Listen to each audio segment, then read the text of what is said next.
అప్పుల బాధలు వెంటాడుతున్నాయా? అయితే 6 JVR వారి జాతిరత్నాలు ధరించండి. హాయ్, వెల్కమ్ టు మనం టీవీ. మన టీవీ మన కోసం. నేను మీ జర్నలిస్ట్ మనోజ్. సో పర్టికులర్గా జగన్మోహన్ రెడ్డి గారు ఓటమి పాలైన తర్వాత నారా లోకేష్ మీద ఎందుకంత కాన్సన్ట్రేట్ చేస్తున్నారు? ఒకప్పుడు పప్పు అని చెప్పి అవహేళన చేసి అపహాస్యం చేసిన నారా లోకేష్ని ఇంత సీరియస్గా తీసుకోవడానికి రీజన్ ఏంటి? అండ్ దట్టు డిఎస్సి విషయంలో రిజైన్ చేయాలి అని నారా లోకేష్ని టార్గెట్ చేయాల్సిన అవసరం ఏమొచ్చింది? ఎందుకంత జగన్మోహన్ రెడ్డి గారు పర్సనల్గా తీసుకున్నారు? బేసిక్గా జగన్మోహన్ రెడ్డి గారు దేన్ని కూడా పర్సనల్గా తీసుకునే వ్యక్తి కాదు. అలాంటి వ్యక్తి మరి లోకేష్ మీద ఇంత కాన్సన్ట్రేషన్ దేనికి? మాట్లాడదాం. మనతో పాటు జాయిన్ అయ్యారు ప్రముఖ political analyst and senior journalist Katta Karthik గారు. నమస్కారం కార్తిక్ గారు. నమస్కారం. ఎందుకు అంత కాన్సన్ట్రేషన్ పర్సనల్గా? సహజంగా రాజకీయాలు రెండు రకాలు. ఒకటి తమ కోసం చేసుకుని, అంటే తాము అధికారంలోకి వస్తే ఏం చేస్తాము, తమ ఆలోచన ఏంటి, తమ సిద్ధాంతం ఏంటి, తమ భావాజాలం ఏంటి, తానేంటి అని చెప్పుకునేటువంటిది ఒక రాజకీయం. రెండో రాజకీయం అవతల వాణ్ణి నాశనం చేస్తే నాకే కదా ఛాన్సు అనేది రెండో రాజకీయం. ఇప్పుడు తను చెప్పుకోవడానికి తన దగ్గర ఏమీ లేదు, తన లోపల మేటర్ ఏమీ లేదు, తను వస్తే ఏమీ చేయలేడు, తనకంటూ ఒక సిద్ధాంతం లేదు, తనకంటూ ఒక ఆలోచన లేదు, తనకంటూ ఒక విజన్ లేదు. అప్పుడు ఏం చేస్తాడు? అవతల వాణ్ణి నాశనం చేసే పని మీద పడతాడు. ఇప్పుడు జగన్ చేస్తుంది అదే. ఇప్పుడు నేనేమంటానంటే, ఊక ఏడ్చేవాడు ఏడుపుకే పోతాడంటారు. ఎప్పుడు ఏడుపు గొట్ట మొహం వేసుకొని ఉండకరా నువ్వు, ఆ ఏడుపే నీకు తగులుతుంది అని సహజంగా మన పెద్దవాళ్ళు చెప్తూ ఉంటారు కదా. ఇప్పుడు జగన్ ఏడుస్తున్న ఏడిపే జగన్ తగులుతుంది. జగన్ అది అర్థం చేసుకోవాలి. ఇప్పుడు 2019లో ఎంత బ్రహ్మాండమైన విజయం వైసీపీకి ఇచ్చింది, 151 సీట్లు. అసలు ఉమ్మడి రాష్ట్ర చరిత్రలో కూడా ఏపీ వరకు ఎప్పుడు నాన్న సీట్లు ఒక పార్టీకి వస్తాయని ఊహించావా? వచ్చాయి. ఒకే రాజకీయ పార్టీకి అవుట్ ఆఫ్ 175, 151 సీట్లు వచ్చాయి. చిన్న విషయం కాదు అది.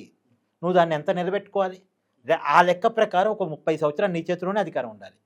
అప్పుడు జగన్ తన మీద ఉన్న ఓప్స్ని నిలబెట్టుకోవటానికి ప్రయత్నం చేయకపోగా ఏం చేశాడు?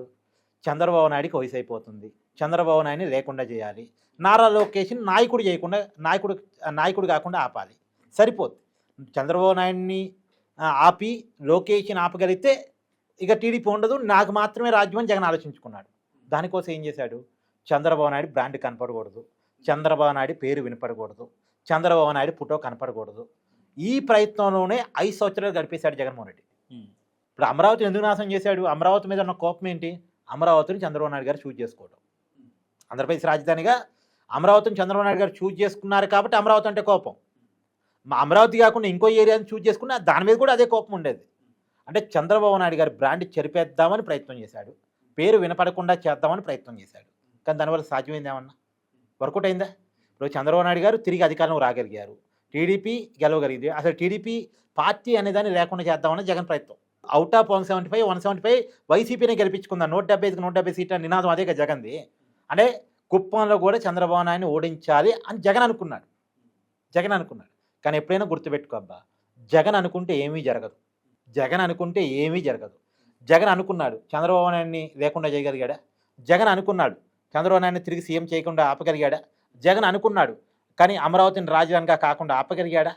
జగన్ అనుకున్నాడు కూటమి ప్రభుత్వం రాకుండా చేయాలని, ఆపగలిగాడా? 164 సీట్లతో బ్రహ్మాండంగా వచ్చాడు. జగన్ అనుకున్నాడు పవన్ కళ్యాణ్ని టీడీపీని కలవకుండా చేయాలని, సాధ్యమైందా? సో జగన్ అనుకుంటే ఏమీ సాధ్యం కాదు, జనం అనుకోవాలి. ఏదైనా అనుకోవాల్సింది జనం మాత్రమే. జగన్ ఏం చేయాలి? ఆ జనాన్ని మెప్పించడం కోసం ట్రై చేయాలి. నా ఆలోచన ఇది, నా విధానం ఇది, నా సిద్ధాంతం ఇది, నీ అధికారంలోకి వస్తే ఈ ఉద్యోగాలు ఇస్తాను, నేను అధికారంలోకి వస్తే ఇన్ని పరిశ్రమలు తీసుకొస్తాను, నేను అధికారంలోకి వస్తే ఈ పనులు చేసి పెడతాను, ఇది జగన్ చెప్పుకోగలగాలి. కానీ చెప్పుకోడే. ఇప్పుడు నారా లోకేష్ మీద వాడు ఏడుస్తున్నాడు. ఇప్పటి నుంచి కాదు, లోకేష్ పాలిటిక్స్లోకి వస్తున్న డే 1 నుంచి లోకేష్ మీద ఏడుస్తూనే ఉన్నాడు. ఫస్ట్ లోకేష్ పర్సనాలిటీ మీద కామెంట్ చేసి పడేశారు, ట్రోల్స్ బాగా చేశారు. లోకేష్ పుట్టక మీద కూడా కామెంట్ చేశారు. లోకేష్ పుట్టక మీద చేశారు, లోకేష్ పర్సనాలిటీ మీద చేశారు, లోకేష్ మాట తీరు మీద చేశారు. అప్పట్లో పాపం తెలుగు ఇంకా సరిగా రాదు, అక్కడ చదువుకుని వచ్చాడు కదా యుఎస్లో, తెలుగు సరిగా రాకపోతే ఆ పలికే దాంట్లో పొరపాటు ఉంటే వాటిని ట్రోల్ చేయడం ద్వారా మొత్తానికి పప్పు అనేటువంటి ముద్ర ఇస్తారు. గూగుల్లో పప్పు అని కొడితే నారా లోకేష్ పేరు వచ్చేటట్టుగా చేయగలిగారు. కానీ వాటన్నిటిని లోకేష్ తట్టుకున్నాడు. వైసీపీ ఒకటైనా బాగానే సక్సెస్ అయింది లోకేష్ మీద చేసిన ప్రచారంలో. 2019లో మంగళగిరిలో నారా లోకేష్ ఓడిపోయిన తర్వాత ఇక నాయకుడిగా నారా లోకేష్ లేడు అనే పరిస్థితి, ఆ చర్చని వైసీపీ తీసుకురాగలిగింది. కానీ వీటన్నిటిని ఎదుర్కొని అవమానం చెక్కిన శిల్పంలో ఇవాళ నారా లోకేష్ తయారయ్యాడు. ఇప్పుడు చూడు 2024లో అదే మంగళగిరి నుంచి టీడీపీ ఎప్పుడు గెలవని సీట్ అది. ఎప్పుడో 1985లో ఎన్టీ రామారావు గారి ప్రభంజనం ఉన్నప్పుడు గెలిచారట ఆ సీటు. ఇప్పుడు ఇన్ని 30 సంవత్సరాలకు పైగా ఈ రోజు వరకు టీడీపీ అక్కడ గెలవలే. ఆ గెలవని సీట్లో నిలబడి గెలిచి చూపించి, అది కూడా పులివెందల సేఫ్ జోన్ సీట్లో జగన్మోహన్ రెడ్డి గారికి వచ్చిన మెజార్టీ కంటే ఎక్కువ మెజార్టీ వచ్చింది మంగళగిరిలో నారా లోకేష్కి. సో స్టేట్లోనే టాప్ 2నో టాప్ 3నో మంగళగిరి మెజార్టీ లోకేష్ది. సో ఆ పరిస్థితుల్లో ఇక లోకేష్ స్థాయి ఏంటి, మోడీ గారు పిలిపించుకొని 3 గంటల సమయం ఇచ్చి మాట్లాడే స్థాయి. మోడీ గారు అపాయింట్మెంట్ అడగటం కాదు, మోడీ గారే పిలిచి అపాయింట్మెంట్ ఇచ్చి ప్రైవేట్ టైంలో 3 గంటలు సమయం ఇచ్చి మాట్లాడే స్థాయి ఇప్పుడు లోకేష్కి ఉంది. మామూలుగా ఏ రాష్ట్ర ముఖ్యమంత్రికి, ఏ కేంద్ర మంత్రికి, ఏ పార్టీ అధినేతకి మోడీ గారు 2014లో ప్రధానమంత్రి అయిన తర్వాత గంటల కొద్ది సమయం ఇవ్వలేదు. ఈవెన్ చంద్రబాబు నాయుడు గారికి కూడా ఇవ్వలేదు. ఆశ్చర్యం అది. కానీ లోకేష్ గారికి ఇచ్చారు. అంటే లోకేష్ గారి ఆలోచన తీరు మోడీ గారికి కూడా నచ్చింది, ఆంధ్రప్రదేశ్ ప్రజలకు ఆటోమేటిక్గా నచ్చింది. సో ఇలా లోకేష్ ఎంత పాజిటివ్గా కనెక్ట్ అవుతున్నాడు, జగన్ ఎలా నెగిటివ్గా మిగిలిపోతున్నాడు.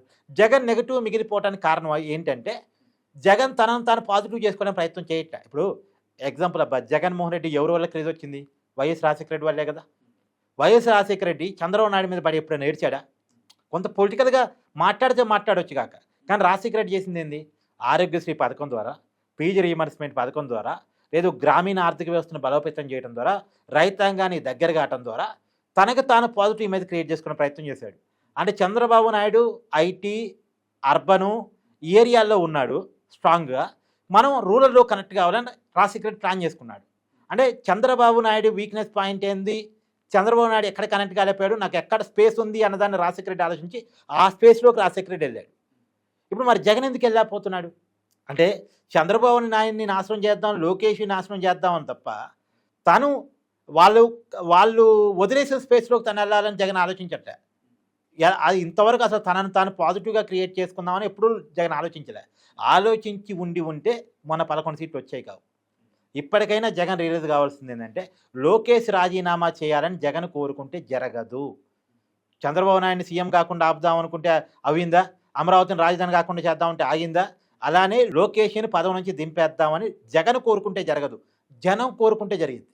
జనం ఎప్పుడు కోరుకుంటారు, లోకేష్ కంటే జగన్ నయం అనుకున్నప్పుడు కోరుకుంటారు. కానీ ఇప్పుడు అలా లేదుగా పరిస్థితి.